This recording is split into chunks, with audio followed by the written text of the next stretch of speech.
À la ministre de la Transition énergétique. 2023 est l'année la plus chaude jamais enregistrée. Le taux de CO2 dans l'atmosphère est le plus élevé depuis 14 millions d'années. Sécheresse, incendies, inondations, c'est la France aujourd'hui. Et ça n'est qu'un début. Les engagements pris à ce jour par les États, y compris le nôtre, ne traduisent pas l'accord de Paris, loin s'en faut. Les 1,5 degrés de réchauffement seront atteints dès 2030. En dépit des COP, les trajectoires n'est pas la bonne.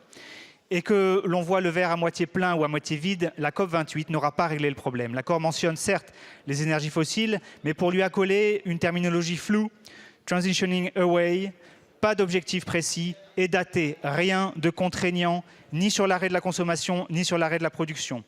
Madame la ministre, il faut une rupture, ne pas se satisfaire des déclarations et attendre sans courage l'unanimité qui n'arrivera pas.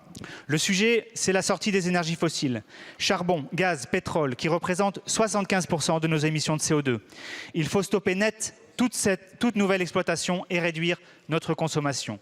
La France a le devoir de peser de tout son poids et de porter un traité de non-prolifération des énergies fossiles. Elle doit aussi se mettre en cohérence, ne pas embarquer M. Pouyanné dans ses bagages de la COP, dire son opposition au projet ICOP, contraindre les banques françaises à ne plus financer les projets d'extraction, ne pas autoriser les forages pétroliers au bassin d'Arcachon, dans le bassin d'Arcachon. Madame la ministre, allez-vous stopper les 8 nouveaux puits de pétrole en Gironde ? Allez-vous prendre la tête d'une coalition pour un traité contraignant sur de non-prolifération des énergies fossiles?